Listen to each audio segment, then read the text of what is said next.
L'agriculture aussi avec une petite révolution dans l'industrie du lait. Les premières briques de lait demi-écrémé sous un nouveau label, Fer France. 800 agriculteurs en sont à l'origine pour valoriser toute la filière des produits laitiers. En Picardie, Jessica Jouve et Tanguy Joire. Le déclic, c'est la crise du lait en 2009. Dans la douleur, ces producteurs préféraient jeter leur lait plutôt que de le voir brader.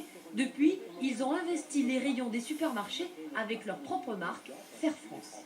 On s'est dit, il faut se reprendre en main. Si on veut rester producteur de lait, c'est à nous de nous reprendre en main. Et donc l'idée première, c'est de créer une marque, la marque Fer France, le lait équitable, et d'aller vendre notre lait nous-mêmes. Le prix de cette brique de lait est un peu plus élevé qu'à l'ordinaire.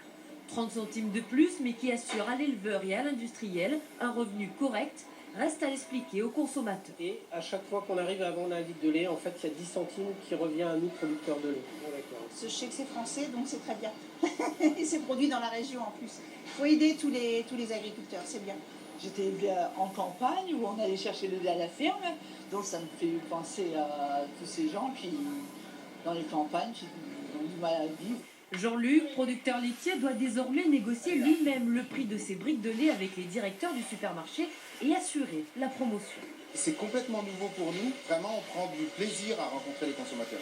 Si on revient il y a 30 ans en arrière, les agriculteurs, leur métier, c'était 50% du commerce. Ils allaient vendre leurs produits aux consommateurs. Ces producteurs imaginent aussi une déclinaison de leur marque en lait chocolaté et en fromage et comptent bien devenir beaucoup moins chers que les grandes marques déjà présentes en grande surface.